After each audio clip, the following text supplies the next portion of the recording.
आज की वीडियो में अपन कर रहे हैं question number 5। X limited just declared a dividend of ₹14 पर शेयर। डिविडेंड बता रखा है भैया 14 रुपये डिक्लेयर कर दिया। Mister B is planning to purchase the share of X limited anticipating increase in growth rate from 8% to 9%। वो खरीदना चाह रहे हैं मिस्टर बी शेयर। क्यों? क्योंकि ग्रोथ रेट वो सोच रहे हैं कि भैया 8% से 9% हो जाएगी। ठीक है, which will continue for 3 years. 3 साल तक ये 9% रहेगी growth rate. He also expects the market price of this share to be ₹360 after 3 years. उन्होंने मार्केट प्राइस पे प्रेडिक्ट कर ली कि भैया ₹360 हो जाएगा 3 साल बाद। You are required to determine the maximum amount Mr. B should pay for shares if he requires a rate of return of 13% per annum। भैया मिस्टर बी चाहते हैं कि उनको 13% का रिटर्न मिले, तो आपको कैलकुलेट करना रहेगा कि मैक्सिमम अमाउंट कितना पे करें वो शेयर्स के लिए। ठीक है, तो आइए इस क्वेश्चन का सॉल्यूशन देखते हैं। यह क्वेश्चन नंबर 5 का सॉल्यूशन। ठीक है, ईयर अपन लिख लेंगे। ठीक है, 3 साल। क्यों 3 साल क्यों लिखे वापिस बता देता हूँ। इन्होंने सोचा था भैया ग्रोथ रेट 9% हो जाएगी 3 साल तक के लिए, इसलिए अपन ने 3 साल लिख लिए। ठीक है, डिविडेंड के लिए देख लेते हैं कि भैया डिविडेंड क्या रहेगा। आज मिला। ठीक है, सबसे पहले डिक्लेयर कर दिया 14 डिविडेंड। ठीक है, तो फर्स्ट ईयर में क्या होगा, 9% की रेट से बढ़ेगा। 14 × 109, तो टोटल अपने पास आ गया भैया। फर्स्ट ईयर में जो डिविडेंड होगा वो 15.26 होगा। ठीक है, सेकेंड ईयर में क्या होगा, 15.26 × 109%, 16.63 होगा सेकेंड ईयर का डिविडेंड। थर्ड ईयर का डिविडेंड कितना होगा, 9% की रेट से ही बढ़ेगा वापस, 18.13 होगा थर्ड ईयर का डिविडेंड। ठीक है, इसकी अपन प्रेजेंट वैल्यू निकाल लेते हैं। पीवी फैक्टर ले लेंगे एट द रेट ऑफ 13%। क्यों?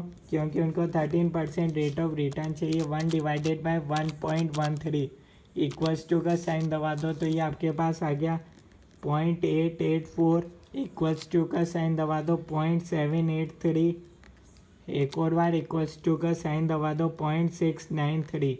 प्रेजेंट वैल्यू आ जाएगी डिविडेंड की 15.26 × 0.884, 13.48, 0.783 × 16.63, 13.02, और यहाँ हो जाएगा 0.693 × 18.13, 12.56 हो गया प्रेजेंट वैल्यू। ठीक है, अब थर्ड ईयर बाद क्या होगा भैया, उन्होंने एक्सपेक्ट करा कि भैया शेयर की प्राइस हो जाएगी ₹360। ठीक है, इसकी भी अपन प्रेजेंट वैल्यू निकाल लेते हैं। ठीक है, थर्ड ईयर का ही पीवी फैक्टर लिखा है, 360 × 0.693, 249.48। भैया अपन बात कर रहे हैं कि भैया आज मैक्सिमम अमाउंट कितना पे करना पड़ेगा उनको, तो इन सब का टोटल कर लेते हैं अपन। इसकी टोटल आ रही है अपने पास 288.54, 288.54। इतना भैया अमाउंट आपको मैक्सिमम अमाउंट इतना पे करना पड़ेगा आज की तारीख में। ठीक है, अगर आपको 13% रेट ऑफ रिटर्न चाहिए तो। ठीक है, सेकेंड पार्ट में क्या बोल रहा है, the maximum price mister B will be willing to pay for share if he is of a opinion that the 9% growth can be maintained indefinitely। ठीक है, and require 13% rate of return per annum। भैया अभी उन्होंने expect करा था कि भैया ये 9% जो ग्रोथ रेट है वो सिर्फ 3 साल तक के लिए रहेगी। अब वो बोल रहे हैं भैया 9% हमेशा रहेगी और 13% उनको रिटर्न चाहिए। ठीक है, तो अब अपन सेकंड पार्ट सॉल्व करेंगे इस क्वेश्चन का।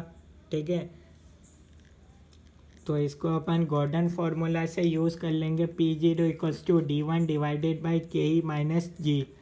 ठीक है, डिविडेंड D1 क्या होता है, D0 1 + G, D0 हो गया 14, 1 प्लस जी। ग्रोथ रेट उन्होंने बता रखी है भैया 9% इनफाइनाइट पीरियड ऑफ टाइम्स के लिए, ठीक है। के ई माइनस जी 13% चाहिए रिटर्न, माइनस ग्रोथ रेट कितना है भैया, ग्रोथ रेट 9% ही तो है। तो इसको आप सॉल्व कर लो, 14 इंटू 1.09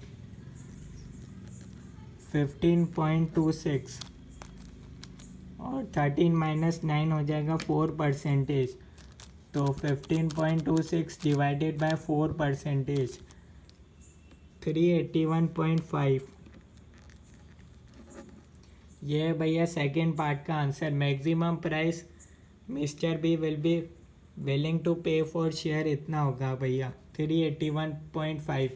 यहाँ पर ने ये फॉर्मूला क्यों लिखा, क्योंकि भैया ग्रोथ रेट सेम है भैया, इनफाइनाइट पीरियड ऑफ टाइम्स के लिए 9% ही रहेगी, ठीक है, उन्होंने बता रखा है, ठीक है। तो इतना वो पे कर सकते हैं, ठीक है। दोनों पार्ट में यही अंतर है भैया, 9% फर्स्ट पार्ट में बोला 3 ईयर्स तक ही रहेगी, ठीक है, इसलिए अपन ने 3 साल तक ही लिखा था, और उसके बाद उन्होंने मार्केट प्राइस बता रखी थी, इसलिए आप देख सकते हो भैया। थर्ड पार्ट में क्या बोला है, the price of share at the end of 3 years. Share का प्राइस 3 साल बाद क्या रहेगा, if 9% growth rate is achieved and assuming other conditions remaining same as in second above, ठीक है। तो थर्ड ईयर के एंड में क्या प्राइस रहेगा ये आपसे पूछा है। अगेन अपन यही फॉर्मूला, थर्ड ईयर का प्राइस चाहिए आपको, तो ये हो जाएगा D4 डिवाइडेड बाय के ई माइनस जी। बेसिक फार्मूला ये होता है गॉर्डन फार्मूला को, इसको ही मैंने थर्ड ईयर का लिखा है, तो ये D1 हो जाएगा D4, ठीक है। बेसिक फार्मूला ये आप जानते होंगे। D4 कितना होगा, थर्ड ईयर का डिविडेंड मेरे को पता है 18.13 है, 1 प्लस जी, ग्रोथ रेट है 9%, के ई है 13%, ग्रोथ रेट है 9%, 18.13 इंटू 1.09 डिवाइडेड बाय 4%, 494। भैया 3 साल बाद शेयर का प्राइस इतना रहेगा।